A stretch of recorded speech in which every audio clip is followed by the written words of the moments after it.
देखिए, आज हम जिस न्यूज़ के बारे में डिस्कशन करने वाले हैं वो न्यूज़ किसी भी प्रकार की इंट्रो की ज़रूरत नहीं है। उस न्यूज़ को इस न्यूज़ को आज लगभग सारी दुनिया जानती है। इस न्यूज़ से सारी दुनिया परिचित है। अभी यूक्रेन के बीच में, यूक्रेन और रसिया के बीच में इतना भयानक युद्ध चल रहा है। किस तरीके से रसिया ने बम्बार्डमेंट करके पूरे यूक्रेन के लगभग 10 से 20% एरिया को कब्जा में ले लिया है। इन सारी बातों को आज समझते हैं कि आखिर यूक्रेन और रसिया के बीच में युद्ध क्यों चल रहा है। क्योंकि किसी के भी आप जनरली देखेंगे तो किसी के बीच में भी युद्ध होगा तो उसके पीछे के कई कारण होंगे। तो इस कारण को अच्छे तरीके से समझते हैं, शुरू से लेकर लास्ट तक क्या यूक्रेन को पूरा मिला लेगा रसिया। तो यूक्रेन और रूस को समझने के लिए सबसे पहले हम सोवियत संघ को समझ लेते हैं। इस सोवियत संघ, ये जो एक बहुत बड़ा संघ है, इसमें 15 देश आते हैं और अमेरिका ने षड्यंत्र रच के इसको 1991 में अलग कर दिया था, 15 देशों में तोड़ दिया था। इसको एक सेपरेट वीडियो में समझ लेंगे। ये तो न्यूज एनालिसिस है, तो इसमें सोवियत संघ के बारे में पढ़ना वो नहीं है, उचित नहीं है। जब हम सोवियत संघ, क्योंकि वर्ल्ड मैप की क्लास जब होगी तो उसमें हम अच्छे तरीके से इसको सोवियत संघ को समझ लेंगे।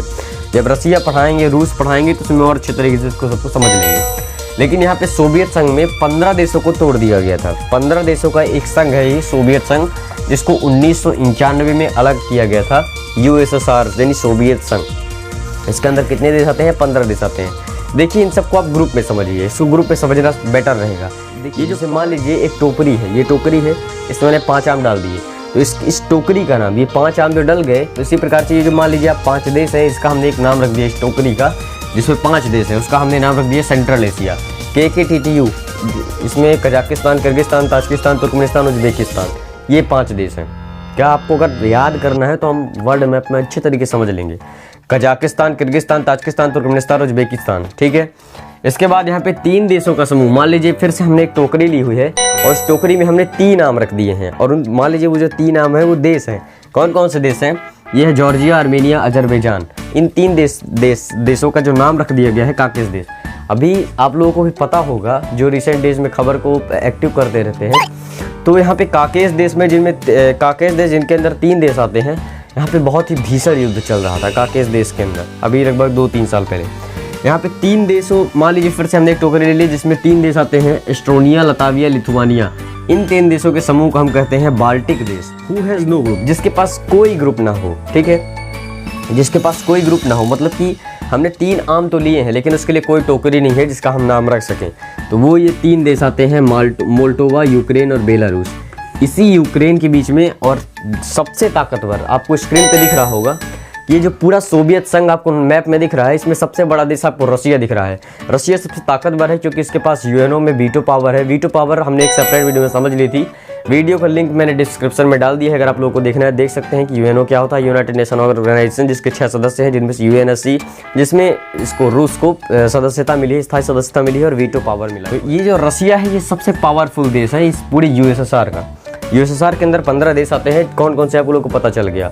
Kazakhstan, Kyrgyzstan, Tajikistan, Turkmenistan, Uzbekistan, Georgia, Armenia, Azerbaijan, Estonia, Latvia, Lithuania, Moldova, Ukraine, Belarus और रसिया, ठीक है। तो आप ये 15 देश याद कर सकते हैं अच्छे तरीके से।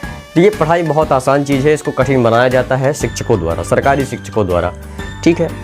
तो ये सारी चीज़ें अगर आपको समझ में आ गई, पहले आप लोग को स्क्रीन में, एक बड़ी स्क्रीन में दिख रहा होगा, रसिया और यूक्रेन के बीच में जो रास्ता है, और यूक्रेन और रसिया को मैप में किस तरीके से, नक्शे में आपको किस तरीके से देखना है, किस तरीके से पहचानना है, वो आप थोड़ा सा देख लीजिए।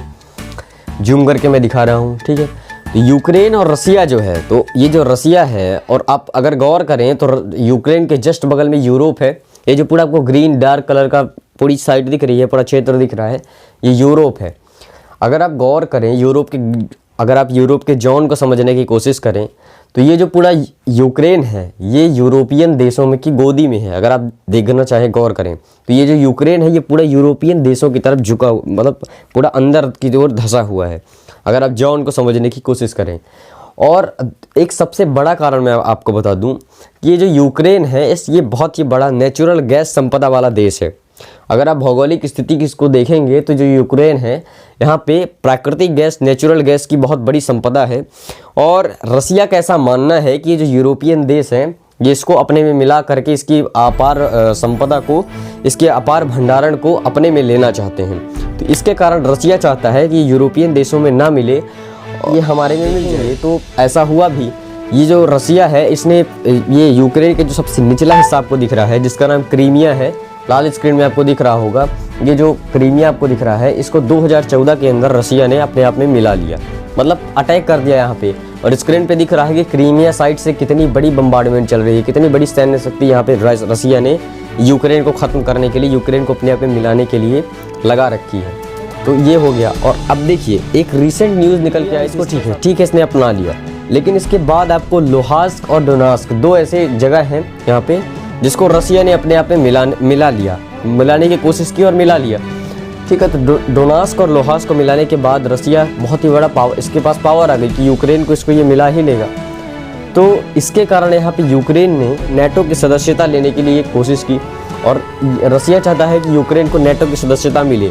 नेटो का मतलब होता है नॉर्थ अटलांटिक ट्रीटी ऑर्गेनाइजेशन। इसका मतलब होता है कि जो देश अगर इसका नेटो का सदस्य हो जाता है तो इसका मतलब है कि अगर उस पर कोई देश आक्रमण कर रहा है तो इसका मतलब है कि अमेरिका के साथ छेड़छाड़ कर रहा है। और अमेरिका के साथ छेड़छाड़ करना के मतलब इतनी बड़ी कारण से ये रसिया चाहता है कि ये नेटो का सदस्य ना बने। तो अब ये सारी बातें आ जाती हैं। तो अभी ये रिसेंट न्यूज़ इसको समझते हैं कि कौन कौन सा क्वेश्चन उठता होगा कि जब डोनास्क और लोहास्क को रसिया ने मिलाया होगा तो वहाँ की जो जनता होगी, जो वहाँ से ओरिजिनेटेड बाई रसिया होगी, वो मतलब क्या चाहती होगी, कहाँ जाना चाहती है, रसिया जाना चाहती है, यूक्रेन जाना चाहती है।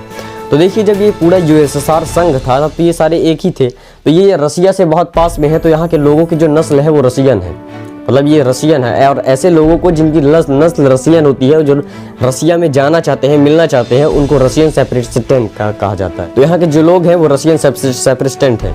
और ये जो लड़ाई हो रही थी अभी 6-7 महीने पहले, तो वो रसियन सेपरेटिस्टेंट और इनकी यूक्रेन के सैनिकों के बीच में हो रही थी, ना कि रसिया के और यूक्रेन के बीच में।